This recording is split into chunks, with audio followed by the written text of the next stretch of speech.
৭৭ আর এই গিয়ে ৭৮। মোটে ৭৮।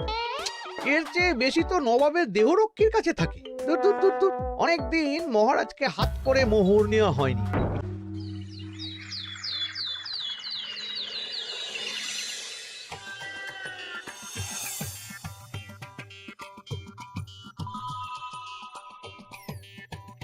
কই গো, কিছু কি ঠিক করলে? রাজকুমারের জন্মদিনে কি উপহার দেবে? হ্যাঁ গো, পেয়েছি, এই দেখো। ও মা, এই যে তোমার ছোটবেলা সোনার আংটিখানা। হ্যাঁ গিন্নি, ঠিক ধরেছ। যেটুকু যা গয়না ছিল সবই তো দেওয়া হয়ে গেছে, নহে বিক্রি হয়েছে।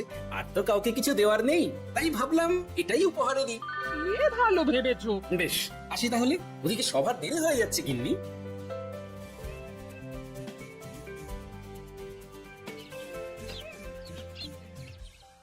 আচ্ছা শোনো, একটা কথা বলতে ভুলে গেছিলাম, আজ একটু তাড়াতাড়ি বাড়ি এসো। শাড়িওয়ালাকে আসতে বলেছি দুপুরে। আমার শাড়িওয়ালা কেন? আরে তুমি ভুলে গেলে, সামনে আমার বোনদের বিয়ে, তার জন্য নতুন শাড়ি লাগবে না গো। একমাত্র বড় মাসির মেয়ে বলে কথা। বুঝলাম, তো ওই একটা শাড়ির জন্য আবার আমাকে থাকতে হবে? 3টে শাড়ি উপহারের পাশাপাশি আমারও একটা শাড়ি চাই। হ্যাঁ আচ্ছা, তুমি নতুন শাড়ি নিয়ে কি করবে বলো তো? বিয়েটা তো তোমার বংশীর। বলি, সারাটা জীবন তো এই এক কাপড়ই কাটিয়ে দিলাম, কি দিয়েছো তুমি আমায়? কেন, এই নিজেকে আমার মতো স্বামী আর কোথাও পাবে? ও সব মন ভোলানো কথায় আর চিড়ে ভিজবে না, তাড়াতাড়ি আসবে বলে দিলাম। হ্যাঁ অগত্যা।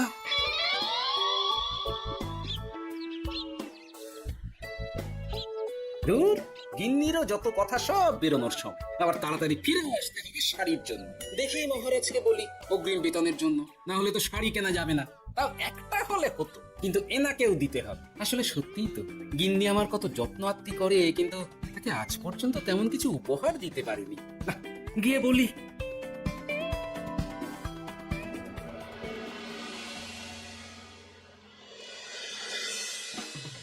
রাজকুমারীর জন্মদিন উপলক্ষে যে আপনারা এত উপহার এনেছেন তার জন্য অনেক ধন্যবাদ। আপনাদের সকলের আশীর্বাদ ও ভালোবাসা আমি রাজকুমারীর কাছে পৌঁছে দেব। এ আর এমন কি মহারাজ, জানেনই তো রাজকুমার আমাদের সকলের কাছে কত প্রিয়। ঠিক ঠিক। কিন্তু আমি অবাক হচ্ছি, আপনার প্রিয় গোপাল জন্মদিন ভুলে গেছে দেখে এখনো পর্যন্ত তার কোনো পাত্তাই নেই। হ্যাঁ তাই তো, গোপাল আসেনি কেন? এসে গেছি মহারাজ। তা বলি, এসে তো উদ্ধার করে দিয়েছো। আজ রাজকুমারের জন্মদিন, সে কথা কি মাথায় আছে? ক্ষমা করবেন মহারাজ, আসলে ওই রাজকুমারের উপহার আর গিন্নির আবদার এসবের জন্যই আমার দেরি হয়ে গেল আর কি। এই নিন রানীমা, আমার তরফ থেকে রাজকুমারের জন্য ছোট্ট উপহার। অনেক অনেক ধন্যবাদ গোপাল। তবে মহারাজ, আমারও একটা অনুরোধ ছিল। কি? আমাকে যদি অগ্রিম বেতন হিসাবে কিছু মোহর দেন, তাই নিয়ে আমাকে একটু তাড়াতাড়ি বাড়ি ফিরতে হবে। উনি বলবেন আর ওনাকে দিতে হবে, মামা বাড়ির আবদার। যেটা জানেন না তার মাঝে এত কথা বলেন কেন? হ্যাঁ, আসলে মহারাজ, আমার গিন্নির বোনের মেয়ের বিয়ে সামনে, তাই গিন্নি আবদার করেছে ওই নতুন শাড়ি কেনার জন্য। জানেনই তো বিয়ে বাড়ির কত খরচা, তাই। এ তো খুব ভালো কথা, কিন্তু অগ্রিম বেতন কেন? এমন একটা ভালো খবর দিলে আমার তরফ থেকে তোমার জন্য কিছু মোহর উপহার। এই নাও। ধন্য মা আপনি, আপনার মতো মা থাকতে সত্যি ছেলের কোনো চিন্তা থাকে না রানীমা। বেটা আবার সুযোগ বুঝে মোহর পেল, কেন যে আমার এমন হয় না। এবার তাহলে আসি মহারাজ, গিন্নি ওদিকে অপেক্ষা করছে। হ্যাঁ হ্যাঁ, যাও যাও, আজ তাহলে সভা এখানেই শেষ করলাম।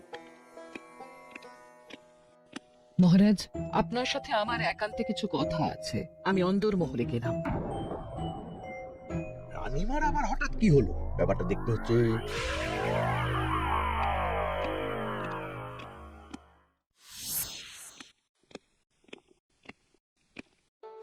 আজ আমি বুঝতে পারছি আপনি আমাকে একদম ভালোবাসেন না মহারাজ। ও কি কথা বলছো রানী? একদম ঠিক বলছি। নিজের গিন্নির আবদার মেটানোর জন্য গোপাল কত ভাবে, নতুন শাড়ি কিনে দেওয়ার জন্য অগ্রিম বেতন অব্দি চাইলো, আর আপনি? আমি তো রাজা, আমি কেন বেতন চাইবো? সেটাই তো, রাজা হয়েও আপনি কখনো এমন কিচ্ছু করেননি, কিচ্ছু না।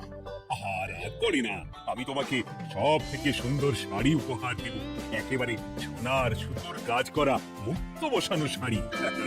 এমন শাড়ি কেউ কখনো দেখেনি। ও মা, সত্যি? আচ্ছা, এই ব্যাপার।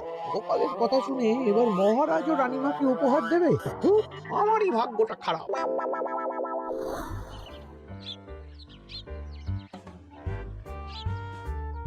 হাজার চেষ্টা করেও গোপালকে আটকানো যায় না। দূর দূর দূর, আমি যা চেয়েছিলাম তা ওই গোপাল পেয়ে গেল।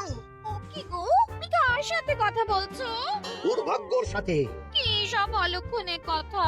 কি হয়েছে? কি আর হবে, সবই তো তোমার দোষ। আমার দোষ? হ্যাঁ, তুমি আমার কাছে বায়না করো না কেন কিছু? তুমি বায়না করনি বলেই আজ আমি রানীমার কাছ থেকে মোহর পেলাম না, কিন্তু গোপাল পেয়ে গেল। এবার বুঝলাম। ঠিক আছে, এখন তাহলে বায়না করছি, তুমি কাল গিয়ে সেটা রানীমাকে জানাবে, ঠিক আছে? হ্যাঁ, করো করো করো, বায়না করো, বায়না করো। কি চাই, কি চাই, কি চাই? পেয়েছি। তুমি রানীমাকে গিয়ে বলবে যে আমার একটা সোনার হার চাই। এই না হলে আমার বউ। দারুণ চাল চেলেছো।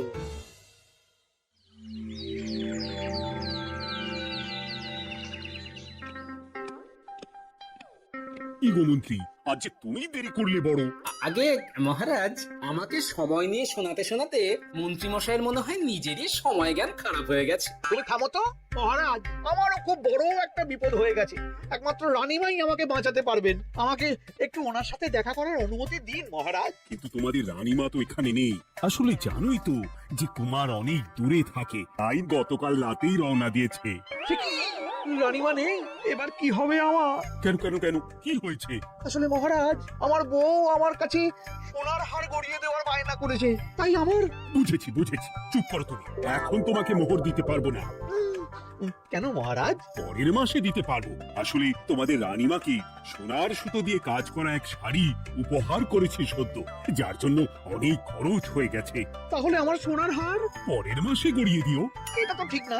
গোপাল আপনার প্রিয় বলে যখন যা চায় তখনই সাথে সাথেই পেয়ে যায়, আর আমার বেলায় এমন। এমন কোনো ব্যাপার নয় মন্ত্রী। মহারাজ, আপনি বরং আমাকে দেওয়া মোহরগুলো আমার অগ্রিম বেতন হিসেবে ধরুন, না হলে মন্ত্রী মশাই এমন অভিযোগ বারবার করবেন। আহা গোপাল, তোমাকে তো স্বয়ং রানীমা উপহার দিয়েছেন, এসব কিছু করতে হবে না। যেমন আছে তেমনই থাক। ঠিক আছে, আমিও দেখে নেবো পরে। কি দেখে নেবে মন্ত্রী? না না, ও কিছু না মহারাজ, পরেই দেখে হার গড়ানোর কথা বলছি। না, মন্ত্রীর হাবভাব মোটেই ঠিক ভালো লাগছে না। বেটা মনে মনে নিশ্চয়ই কোনো ফন্দি আসছে আমার বিরুদ্ধে।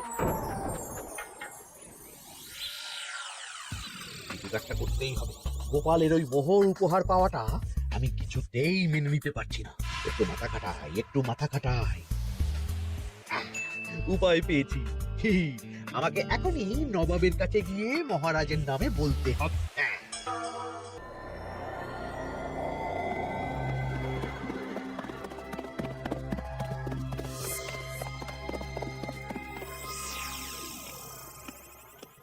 প্রণাম নবাব বাহাদুর। আরে, এই যে কৃষ্ণনগরের রাজা কৃষ্ণচন্দ্রের মন্ত্রী, তো হঠাৎ এখানে কেন? আমি নবাব বাহাদুরকে আন্তরিক ধন্যবাদ জানাতে এসেছি। কিসের জন্য? এই যে আমরা খুব খুশি রাজা কৃষ্ণচন্দ্রের মতো একজন শক্তিশালী রাজা পেয়ে, শুধু সামরিক বলেই নয়, আর্থিক, সামাজিক, রাজনৈতিক সব দিক থেকে। আর এটা সম্ভব হয়েছে আপনার মতো একজন নবাবের মহারাজের ওপর কৃপা দৃষ্টির জন্য। বলতেটা কি চাইছো তুমি? তেমন কিছুই না, আপনার গুণগান করছি। তাহলে আপনিই বলুন না, আমাদের মহারাজ কখনো সোনার সুতোয় বোনা মুক্তোর কাজ করা শাড়ি কিনে রানীমাকে উপহার দিতে পারে? কি সোনার শাড়ি? হ্যাঁ, এমন দামি শাড়ি যা হয়তো নবাবের কাছেও নেই। ঠিক আছে ঠিক আছে, তুমি এখন আসতে পারো। আর শোনো, আমি তোমাদের রাজ্য পরিদর্শনের জন্য লোক পাঠাবো। কবে কখন সেটা কাল তোমাদের সূচনা পাঠিয়ে দেবো, কেমন? তো, ঠিক জায়গাতেই আগুনটা ধরিয়েছি মনে হচ্ছে। বেশ, ব্যাপারটা আমার মোটেই ঠিক লাগছে না উজির। কৃষ্ণচন্দ্রর মতো এক সামান্য রাজা এত দামি শাড়ি কিনলো কি করে? কালো বাজারি করছে না তো? আমিও একই কথা ভাবছিলাম হুজুর। এক কাজ করো, কালকে কৃষ্ণনগরে খবর পাঠাও। দুদিন পর রাজকার্য পরিদর্শনের জন্য তুমি সেখানে যাবে। সব খতিয়ে দেখবে, আর কিছু বেগতিক বা গরমিল দেখলে সেটা বাজেয়াপ্ত করে নেবে, কেমন? আর কে হুজুর?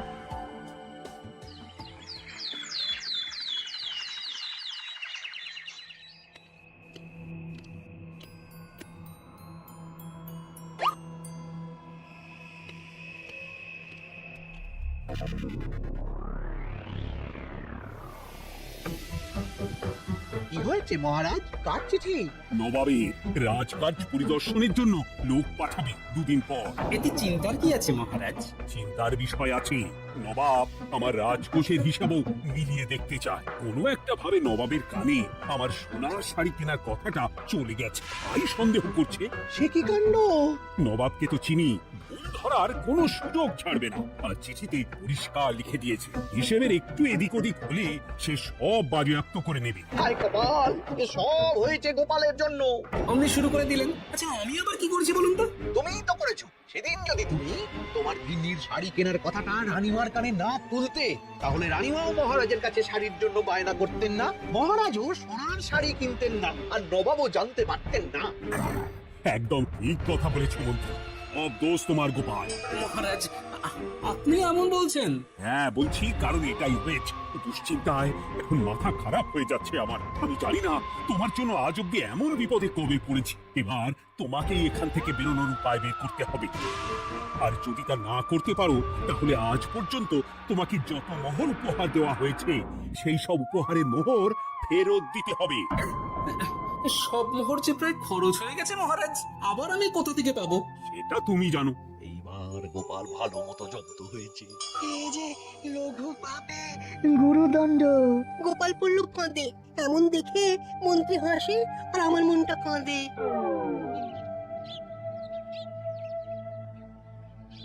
এখানে বসে কি করছো গো গিন্নি? এসে পড়েছো? ও মা, তোমার মুখটা এমন শুকনো দেখাচ্ছে কেন?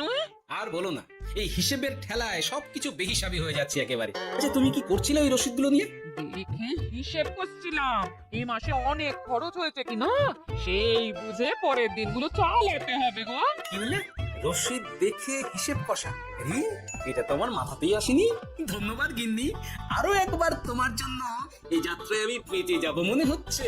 বেঁচে যাবে কেন? কি হয়েছে? আচ্ছা আমাকে আবার একটু রাজপ্রাসাদে যেতে হবে। আমি এলাম গিন্নি। কি যে বলে লোকটা, কিছুই বুঝতে পারি না।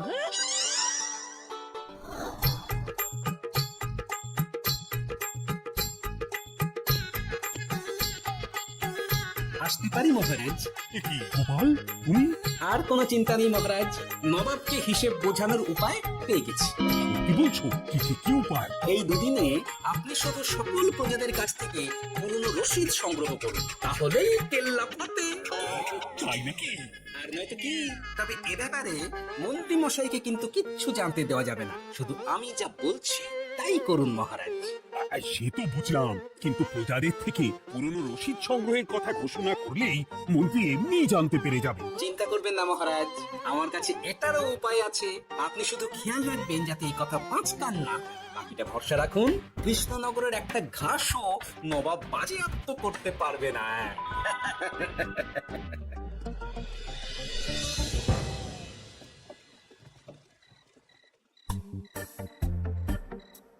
গোপাল দাদু, আমরা সব চলে এসেছি। ভালো সময় এসেছিস, তোদের দাদুর ভবিষ্যৎ এখন তোদেরই হাতে। আবার করে বলছো কেন দাদু? আমরা থাকতে তোমার কিচ্ছু হবে না, শুধু বলো না কি করতে হবে। জানি তো, তোদের যেটা করতে হবে সেটা হলো সবার বাড়ি বাড়ি গিয়ে পুরনো রসিদ সংগ্রহ করতে হবে। এই ব্যাপার, এটা আর এমন কি? কিন্তু কেউ যদি জিজ্ঞাসা করে কেন যাচ্ছি, তখন তখন বলবি যে ওই গোপাল দাদু ওই ঠোঙা বানাবে বলে পুরনো কাগজ চাইছে। আচ্ছা, আমরা এক্ষুনি নিয়ে আসছি। যাক, প্রথম ধাপ হয়ে গেল, এবার পরের ধাপের প্রস্তুতি। যাই একবার বরং বিজ্ঞানীর কাছ থেকে ঘুরে আসি। বিজ্ঞানী, ও বিজ্ঞানী, বাড়ি আছো? আরে গোপাল যে, এসো এসো ভেতরে এসো। বলো, তোমাকে কিভাবে সাহায্য করতে পারি? তোমার কাছে কালি মোছা যায় এমন কোনো কিছু আছে? কালি মোছার জিনিস?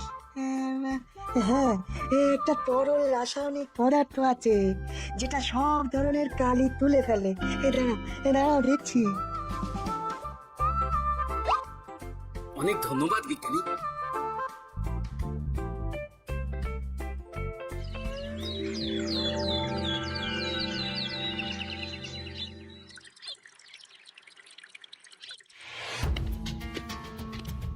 আসুন আসুন, আপনার জন্যই তো অপেক্ষা করছিলাম। তাই নাকি? এতটা পথ উনি এসেছেন, আগে ওনার জন্য শরবত ও মিষ্টির ব্যবস্থা করি। এই যে মহারাজ, আমি জল মিষ্টির ব্যবস্থা করে এনেছি, এটাও সাথে নিন। এটা কি? কেন হিসেব? ভোলা ময়রা পাঠিয়েছে এই মিষ্টি ও শরবতের দাম।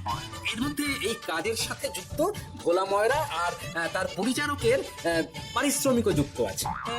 আসলে আমাদের মহারাজ তো প্রতিদিনের খরচ খুব হিসেব করে চলেন, তাই আমি একটু বসবো? নিশ্চয়ই। ওই তো ওদিকে বসার জায়গা। আপনি কি হাওয়া খাবেন উজির সাহেব? তাহলে রশিদে ওটাও যুক্ত করব। মস্করা হচ্ছে? আহা, রেগে যাচ্ছেন কেন? আপনার সাথে মস্করা করার মতো স্পর্ধা আমার নেই উজির সাহেব। আসলে মাসের শেষ তো, তাই একটু বেশি হিসেবে চলতে হচ্ছে। আমাকে হিসেব দেখাচ্ছ? আর রাজা কৃষ্ণচন্দ্র যে সোনার সুতোয় বোনা শাড়ি কিনতে পারলো, সেটার হিসেব কোথায়? একটা সামান্য রাজা এত অর্থ পায় কোথা থেকে? এ আবার কেমন কথা? মহারাজ যা কিনেছেন সেটা তো তার জমানো অর্থ দিয়েই কেনা। আমি বিপথে কোনো কাজ করি না। সেটা তো রাজকোষের হিসেব দেখলেই বোঝা যাবে। শুনে রাখো গোপাল, একটু যদি হিসেব এদিক ওদিক দেখি না, তাহলে সব বাজেয়াপ্ত করে দেব। কোনো চালাকি নয়, কোনো চালাকি নয়। বেশ, তবে করুন হিসেব। আমাদের কাছে কিন্তু সব কিছু রসিদ আছে। কই গো, আনো সব, আনো আনো।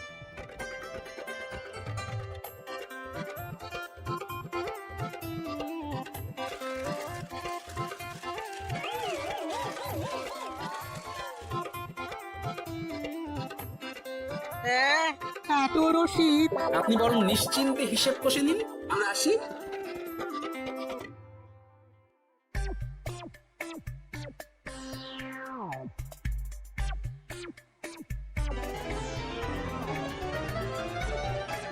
বাবারে, এত হিসেব কষে কষে তো মাথা ঝিমঝিম করছে, খিদেতেও পেট চুই চুই করছে।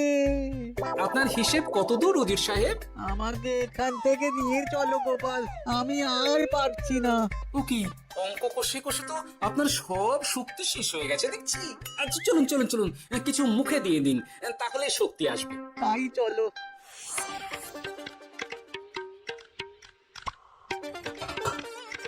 নিন, এটা হলো দুপুরের খাবার, আনাজ মশলা এমনকি রান্নার ঠাকুরেরও পারিশ্রমিকের হিসেব। এবার আমি পাগল হয়ে যাব। আমি আর কোনো হিসেব দেখতে চাই না।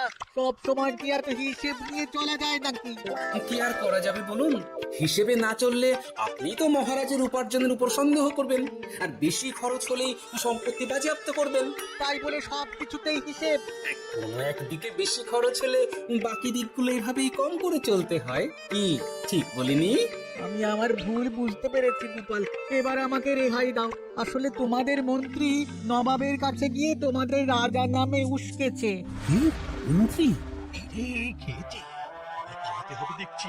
ঠিক জানতাম, মোহরের জন্যই এত কিছু। তাই তো নবাব এমন করেছেন। বেশ, এবার আমি ফিরে গিয়ে নবাবকে সব জানিয়ে দিচ্ছি। সত্যি গোপাল, তোমার তুলনা হয় না। আর মন্ত্রী, আগে মহারাজ, তুমি যা করেছো তার কোনো ক্ষমা নেই। তোমার জন্যই আমার এত হয়রানি হয়েছে। ভুল হয়ে গেছে, আমাকে ক্ষমা করে দিন মহারাজ। গোপালের ওপর হিংসে করে এমন করেছি, আর হবে না। একটা সুযোগ দিন মহারাজ। হ্যাঁ মহারাজ, সুযোগ দিয়েই দিন। বেশ, তবে তোমার শাস্তি হলো রানীমাকে আমি যে সোনা শাড়ি কিনে দিয়েছি সেটার পুরো দাম তোমাকে আমায় দিতে হবে। হ্যাঁ?